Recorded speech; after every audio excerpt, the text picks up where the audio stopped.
Tired of skyrocketing electricity bill of your home, factory or commercial space? Switch to solar power with AB Solar Power System. Cut your electricity bill up to 100%. Book a free consultation by our experts team. AB Solar Power Systems. Zero your electricity bill by powering a cleaner tomorrow. నమస్తే నాగేశ్వర్ గారు. పశ్చిమాసియాలో తీవ్ర ఉద్రిక్త పరిస్థితులు నెలకొన్నాయి. అన్ని పత్రికలు కూడా ఇదే విషయాన్ని హైలైట్ చేస్తూ ఉన్నాయి. తెలుగు పత్రికలు కూడా హైలైట్ చేశాయి. ముందుగా టార్గెట్ టెహ్రాన్ అంటూ ఆంధ్రజ్యోతి ఈ వార్తను ప్రచురించింది. టెహ్రాన్ లక్ష్యంగా మరిన్ని దాడులకు ఇజ్రాయెల్ సిద్ధమవుతోంది. ప్రజలు వెళ్ళిపోవాలంటూ హెచ్చరికలు జారీ చేశారు. ప్రాణరక్షణ కోసం పొరుగు దేశాలకు ఇరాన్ ప్రజలు వెళ్ళిపోతూ ఉన్నారు. ఇజ్రాయెల్పై దాడుల తీవ్రతను ఇరాన్ పెంచింది. ఈనాడు కూడా హైలైట్ చేసింది. పతాక స్థాయికి యుద్ధం చేరిందనే చెప్తోంది. పేలుళ్లతో దద్దరిల్లింది టెహ్రాన్. ఇరాన్ ప్రభుత్వ టీవీ కార్యాలయంపై ఇజ్రాయెల్ దాడి చేసింది. ప్రతిగా 100కు పైగా బాలిస్టిక్ క్షిపణుల్ని ప్రయోగించింది ఇరాన్.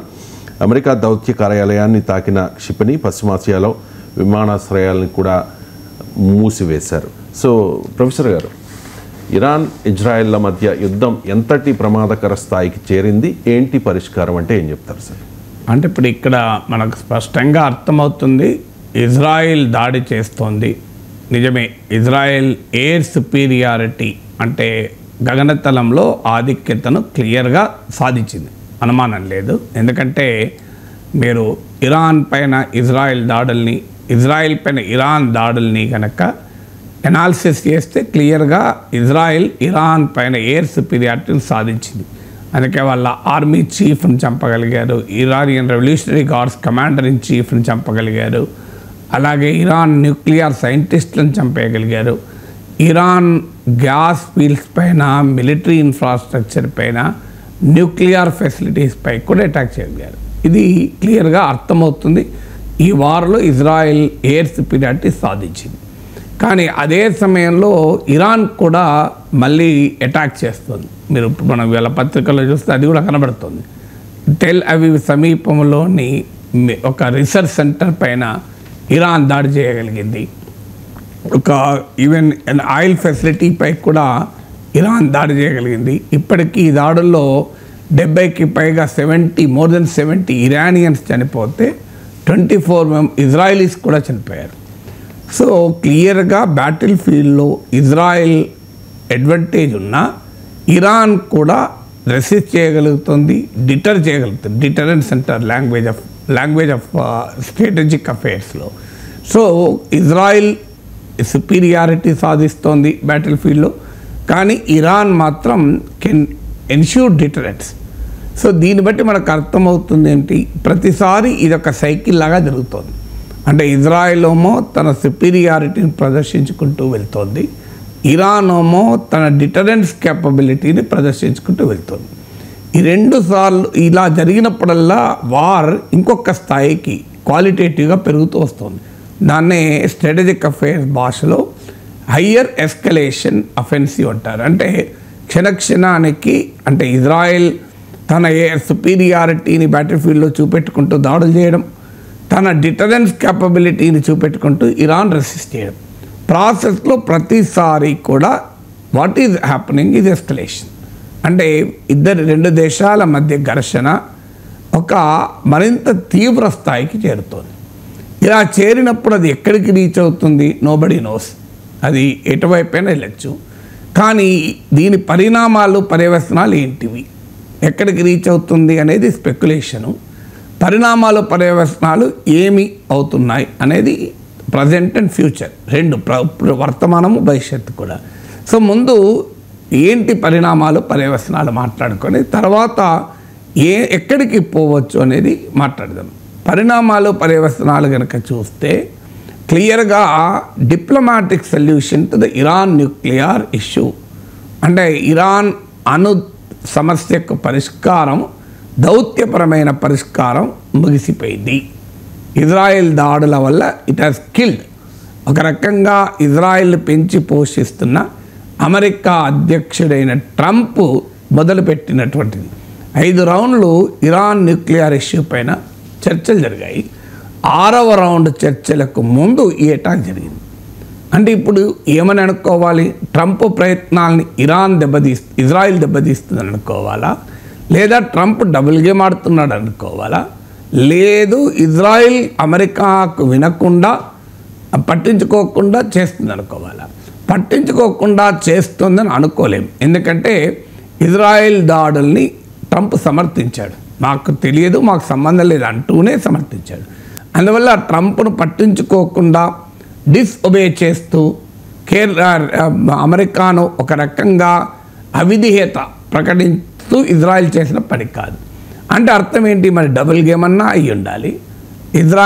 చూస్తుంటే ట్రంప్ డబుల్ గేమ్, ఒకవైపు నేను నీతో చర్చలు జరుపుతుంటాను, మరోవైపు ఇజ్రాయిల్తో దాడులు చేయిస్తుంటాను.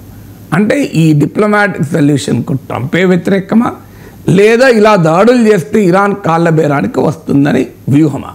బట్ ఏదైనా దాని సొల్యూషన్, ద రిజల్ట్ ఏంటి అంటే అది కాళ్ళ బేరానికి ఇరాన్ను తీసుకురావటానికి అమెరికా వ్యూహమైనా, లేదా అసలు ఈ సమస్యకు దౌత్యపరమైన పరిష్కారాన్ని అమెరికా ఇన్ రియాలిటీ కోరుకోకపోయినా రిజల్ట్ ఏంటి? రిజల్ట్ డిప్లొమాటిక్ సొల్యూషన్ ముగిసింది. దీని ప్రమాదం ఏంటి? దీని ప్రమాదం ఏంటి అర్థం కావటానికి అసలు న్యూక్లియర్ ఇష్యూ ఏంటి? న్యూక్లియర్ ఇష్యూ ఏంటంటే ఇరాన్ శాంతియుత ప్రయోజనాల కొరకు అణు విద్యుత్తు తయారీకి మాత్రమే మేము అణు విజ్ఞానాన్ని, న్యూక్లియర్ నోహోను వాడుతున్నామనేది ఇరాన్ వాదన కాదు. ఇరాన్ అణుబాంబుల తయారీకి ఉపయోగిస్తోందని ఇజ్రాయెల్, అమెరికా వాదన. ఇంటర్నేషనల్ అటామిక్ ఎనర్జీ ఏజెన్సీ, ఇది అమెరికా జేబు సంస్థ, but international watch dog nuclear ఫీల్డ్లో ఐఏఏ చెప్పేది ఇరాన్ 9 అటామిక్ బాంబ్స్ తయారు చేసే కెపాసిటీ సంతరించుకుంది అని. అందువల్ల ఇరాన్ దగ్గర న్యూక్లియర్ బాంబ్ రావడము ప్రమాదకరం కనుక దాన్ని ఆపాలి అనేది సమస్య. దానిపైన అమెరికా అధ్యక్షుడిగా ఒబామా ఉన్న సమయంలో ఒప్పందం కుదుర్చుకుంది. దాని రిజల్ట్ కూడా స్పష్టంగా కనబడ్డది. ఈవెన్ అమెరికా జేబు సంస్థ ఐఏఈఏ కూడా చెప్పింది ఇరాన్ తన అణు కార్యక్రమాన్ని వెపన్ గ్రేడ్, అణ్వాయుధ స్థాయికి తీసుకెళ్లడం ఆగిపోయింది అని గతంలో ఐఏఈఏ కూడా సర్టిఫై చేసింది. అప్పుడు ట్రంప్ వచ్చాడు అధికారంలోకి 2016లో. వచ్చుడుతోనే 2018లో ఇరాన్తో ఒప్పందం నుంచి ఏకపక్షంగా యూనిలేటరల్గా విడ్రా అయ్యి ఇరాన్ పైన శాంక్షన్స్ పెట్టాడు. 7 ఏళ్ల తర్వాత ఏంటి పరిస్థితి? అమెరికానే చెప్తున్నట్లు, ఐఏఈఏ చెప్తున్నట్లు, ఇజ్రాయిల్ చెప్తున్నట్లు ఇరాన్ అణుబాంబుల తయారీకి మరింత దగ్గరగా వచ్చింది. అంటే అమెరికాకు అర్థం కావాల్సింది మేము ఇరాన్ను బెదిరించి అదిరించి అణు కార్యక్రమాన్ని ఆపలేము. 2018 నుంచి జరుగుతున్న ప్రక్రియ ఇది ప్రూవ్ అయింది కదా. మరి ఇప్పుడు కూడా మళ్ళీ అదే పని చేస్తోంది. ఆ పని చేస్తే ఏం జరగవచ్చు? ఇరాన్ మరింత వేగంగా అణుబాంబు తయారీకి పూనుకోవచ్చు. ఐఏఈఏ చెప్పేది 2 వారాల లోపల, within 2 weeks Iran can produce atomic bombs అని. సో దాంతోపాటు దాన్ని ప్రయోగించగలిగే బ్యాలిస్టిక్ మిసైల్స్ని కూడా ఇరాన్ తయారు చేస్తుందని. అయితే ఇజ్రాయెల్ అనేది మేము ఇరాన్ న్యూక్లియర్ ఫెసిలిటీస్ను ధ్వంసం చేస్తాం అంటూ దాడులు కూడా మొదలుపెట్టింది. కానీ రియాలిటీ ఏంటి? దాడుల్లో ఇరాన్ న్యూక్లియర్ సైంటిస్టులు దాన్ని చంపేయగలిగింది, కానీ ఇరాన్ న్యూక్లియర్ ఫెసిలిటీస్కు పెద్దగా నష్టం జరగలేదు అనేది అంతర్జాతీయ నిపుణులు చెప్పేది. ఐఏఈ కూడా చెప్పేది ఎక్కడా పెద్ద నష్టం జరగలేదు, రేడియేషన్ లీక్ కూడా లేదు అని చెప్పారు.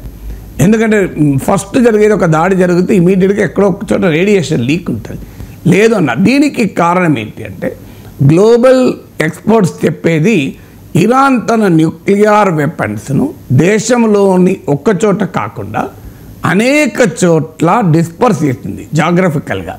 అది కూడా అండర్ గ్రౌండ్ బంకర్లలో. ఈవెన్ మిసైల్ అటాక్స్ జరిగినా కూడా దెబ్బతినని ఒక దుర్భేద్యమైన కోటలాగా అండర్ గ్రౌండ్లో తయారు చేసుకొని అక్కడ తన న్యూక్లియర్ కార్యక్రమం చేస్తోంది అని. మరి అలాంటప్పుడు ఏంటి ప్రమాదం?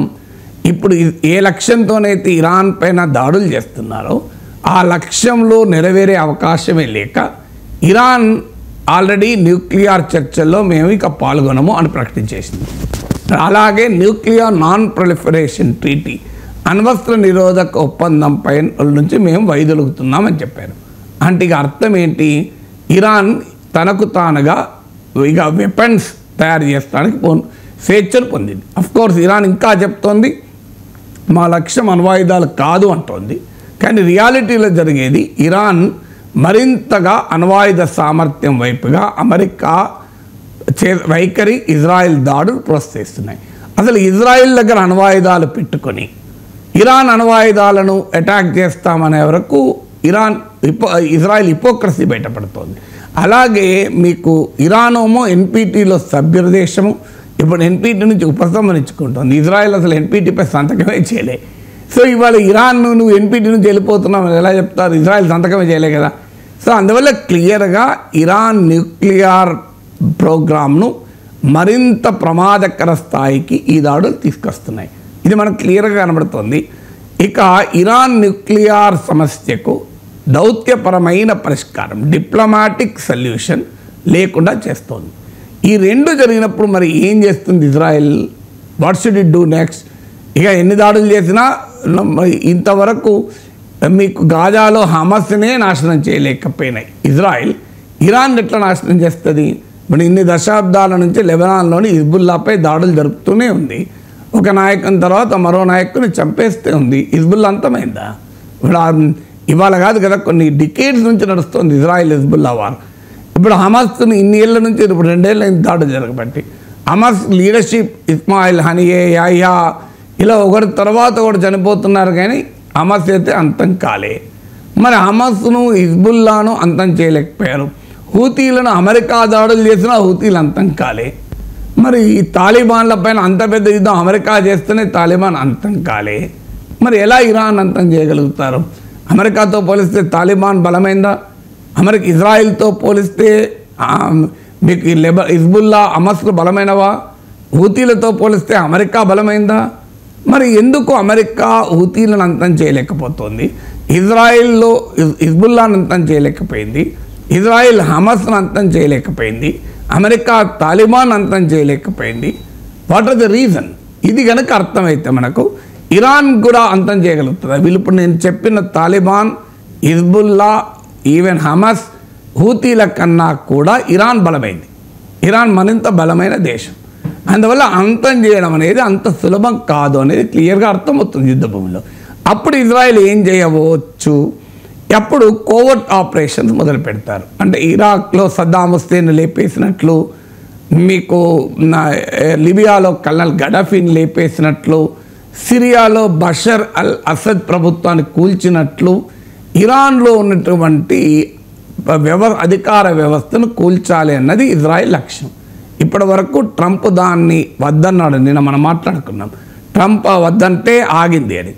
రేపు అమెరికా ఇజ్రాయెల్ ఆ ఇరాన్ అధికార వ్యవస్థను కూల్చే వైపుగా తన నెక్స్ట్ వ్యూహం వెళ్ళచ్చు. ఎందుకంటే ఇరాన్ న్యూక్లియర్ ప్రోగ్రాం ఆపలేరు, ఇరాన్ యుద్ధ భూమిలో సంపూర్ణంగా ఓడించలేరు. నేను దానికి ఇన్ని ఉదాహరణలు చెప్పాను. అప్పుడు ఏం చేయాలి? ఇరాన్లో ఉన్న అధికార వ్యవస్థను అంతం చేయాలి. అధికార వ్యవస్థను అంతం చేస్తే ఏం జరుగుతుంది? ఇరాక్, లిబియా, సిరియా, ఆఫ్ఘనిస్తాన్ ఈ 4 దేశాలు చూస్తే మనకు అర్థమైతే ఏం జరుగుతుందో. సిరియాలో ఏం జరిగింది? బషర్ అల్ అసద్ ప్రభుత్వం పోయింది, ఒక నిరంకుశ ప్రభుత్వం పోయింది, సంతోషపడదాం. కానీ ఎవరు అధికారంలోకి వచ్చారు? ప్రమాదకరమైన అల్ ఖైదా నాయకుడు ఇవాళ అక్కడ అధికారంలోకి వచ్చాడు. అతని టెరిఫిక్ గా అని అమెరికా మెచ్చుకుంది. ట్రంప్తో 33 minutes సౌదీ అరేబియాలో మాట్లాడాడు. సో ఇవాళ ఈ సిరియాలో $1 కోటి అమెరికా రివార్డు ఉన్న ఒక ప్రమాదకరమైన అల్ ఖైదా తీవ్రవాది ఇవాళ ఈ సిరియా అధ్యక్షుడిగా ఉన్నాడు. దాన్ని అమెరికా, సౌదీ అరేబియా స్వాగతిస్తూ కౌగలించుకుంటోంది. ఇది ఎంత ప్రమాదకరం. తర్వాత ఇరాక్లో సద్దాం హుస్సేన్ అంతమయ్యాడు, లిబియాలో కల్నల్ గడాఫీ అంతమయ్యాడు. ఏం జరిగింది అక్కడ? అల్ ఖైదా కన్నా ప్రమాదకరమైన ఐసిస్ పుట్టింది, Islamic state in Iraq and Syria పుట్టింది. ఇలా వివిధ రకాల మిలిషియాలతో రావణ కాష్టం లాగా ఇరాక్ ఉంది, లిబియా ఉంది. అక్కడ ఏమైనా స్థిరత్వం కానీ, శాంతి కానీ, సుస్థిరత కానీ, పీస్, స్టెబిలిటీ, సెక్యూరిటీ ఏమైనా అమెరికా సాధించిందా? ఇక ఆఫ్ఘనిస్తాన్లో తాలిబాన్లపై యుద్ధం చేసింది, తాలిబాన్లను దూరం పెట్టింది అధికారానికి కొన్నేళ్ళు, తమ అనుకూల ప్రభుత్వాన్ని నిలబెట్టింది. అల్టిమేట్గా రిజల్ట్ ఏంది? రాత్రి మూటాముల్లా సర్దుకొని తన అనుకూల ప్రభుత్వానికి చెప్పకుండా పొద్దున్నే ఉదయం లేసే వరకు అమెరికా బలగాలు మొత్తం ఖాళీ చేసి వెళ్ళిపోయాయి. దాంతో ఆ అమెరికా కూర్చుండబెట్టిన అధ్యక్షుడు విదేశాలకు పారిపోతే అమెరికా ట్యాంకులు, అమెరికా ఆయుధాలను ప్రదర్శిస్తూ తాలిబాన్ కాబూల్లో వీరవిహారం చేసి అధికారానికి తీసుకొచ్చారు. ఇలా ప్రపంచ దేశాలు ఇంక్లూడింగ్ భారతదేశం ఆ తాలిబాన్లతో సంబంధాలు పెట్టుకోవాల్సిన దుస్థితి తీసుకొచ్చారు. తాలిబాన్ ఒసామా బిన్ లాడెన్ను సృష్టించిన ఆఫ్ఘనిస్తాన్గా ఇలా తాలిబాన్ వాళ్ళంటి ముష్కరులు అక్కడ అధికారంలోకి వచ్చారు. సో ఆఫ్ఘనిస్తాన్, సిరియా, ఇరాక్, లిబియాలో మీకు ఉదాహరణ చెప్పాను. ఇరాన్లో ప్రభుత్వాన్ని కూల్చివేస్తే ఇంతకన్నా భిన్నంగా జరుగుతుందని ఎలా నమ్మాలి? అంటే అర్థం ఏంటి? ఇజ్రాయెల్ జరుపుతున్న ఈ ఏకపక్ష దాడులు ఈ ప్రాంతంలో మరింతగా ఇన్స్టెబిలిటీ, అస్థిరతను పెంచుతుంది, మరింత క్రైసిస్ను డీపెన్ చేస్తుంది, మరింత ప్రమాదకర తీవ్రవాద శక్తుల తయారీకి కారణమవుతుంది, మరింత ఆయుధ పోటీకి కారణమవుతుంది. ఈ ప్రాంతం మొత్తం డీస్టేబిలైజ్ అవుతుంది. దాని ప్రభావం ఏంటి? దాని పర్యవసనం ఏంటి? దాని ప్రభావము ఒకటి ఎకానమీ పైన, ఎందుకంటే ఇదంతా oil rich area. Iran accounts for 6.5% of the global gas production. Strait of Hormuz ఉంది ఇరాన్ సమీపంలో. స్ట్రేట్ ఆఫ్ హర్మూజ్ ద్వారా, రెడ్ సీ ద్వారా ఎనర్జీ సప్లైస్ పెద్ద ఎత్తున జరుగుతాయి. సో అవన్నీ దెబ్బతింటాయి. అంటే వరల్డ్ ఎకానమీ అతలాకుతలమవుతుంది. ఆయిల్ షాక్ తప్పదు. వరల్డ్ ఆయిల్ ప్రైసెస్ $150కు చేరుతుందంటున్నారు. ఇప్పటికే ట్రంప్ టారిఫ్ల ప్రభావము, ఇది ఉక్రెయిన్ వార్ ప్రభావము, గాజా పైన ఇజ్రాయెల్ యుద్ధ ప్రభావాలతో సతమతమవుతున్న ప్రపంచ ఆర్థిక వ్యవస్థ మరింతగా అన్సర్టనిటీలోకి, ఇన్స్టెబిలిటీలోకి పోతుంది. ఇక యుద్ధ భూమిలో ఏం జరగవచ్చు? ఇది ఇంకో స్టేజ్కి దాటితే రష్యాకు ఇరాన్ మిత్రదేశం, ఇజ్రాయెల్కు అమెరికా మిత్రదేశం. అందువల్ల అమెరికా, రష్యాలు పరోక్షంగా ఉక్రెయిన్లో ఇవాళ యుద్ధం చేసుకుంటున్న యూరప్లో, అమెరికా, రష్యాలు ఆసియా ఖండంలో పరోక్షంగా ఇరాన్ గడ్డపైన యుద్ధం చేసుకునే పరిస్థితి వస్తుంది. అప్పుడు చైనా కూడా రంగంలో దిగిందనుకోండి, ఇది మరింత ప్రమాదకరమైన స్థాయికి వెళ్తుంది. ఇది జరగబోయేటువంటి వ్యూహాత్మకమైన పరిణామము, పర్యవసనం. అందువల్ల దీనికి ఇక మీరు అడిగిన నెక్స్ట్ క్వశ్చన్, పరిష్కారం ఏంటి? పరిష్కారం ఏంటి? ఇప్పటికైనా, ఎందుకంటే ట్రంప్ శాంతి దూత అని చెప్పుకుంటాడు కదా, యుద్ధాలు వద్దు, నేను 24 గంటల్లో యుద్ధాలు ఆపుతానంటాడు కదా, నేను వాణిజ్యాన్ని ప్రయోగించి భారత్ పాక్ల మధ్యనే ప్రమాదకర అనుయుద్ధాన్ని ఆపానని గొప్పలు చెప్పుకుంటుంటాడు కదా. సో ఆ శాంతి దూత, నోబెల్ బహుమతి కోసం ఆరాటపడుతున్న శాంతి దూత క్రియాశీలకంగా వ్యవహరించి తన ప్రాక్సీ అయిన, తమ మిత్రదేశమైన ఇజ్రాయెల్ను ఆపగలగాలి. ఎందుకంటే ఆల్రెడీ ఇరాన్ విషయంలో మిత్రదేశమైన రష్యా ఈ సమస్య పరిష్కారానికి మేము మధ్యవర్తిత్వానికి సిద్ధము అని రష్యా ప్రకటించింది. వాళ్ళ పత్రికల్లో కూడా చూడండి మీరు. సో రష్యా మధ్యవర్తిత్వానికి సిద్ధపడింది. ఇక సిద్ధపడాల్సింది అమెరికా ఏమంటుంది? ఇప్పటికీ ఇరాన్తో నేను డీల్కి సిద్ధమే, డీల్ సాధ్యమే అంటుంది. పరిష్కారం అదొకటే. అమెరికా, రష్యాలు ఇన్వాల్వ్ అయి ఈ కాల్పుల విరమణ సాధించి పీస్ అగ్రిమెంట్ కొరకు ప్రయత్నించాలి. దీనికి ఇజ్రాయెల్ ప్రధాని నెతన్యాహు వ్యతిరేకం. ఎందుకంటే నెతన్యాహు తీవ్రమైన రాజకీయ సంక్షోభాన్ని దేశంలో ఎదుర్కొంటున్నాడు.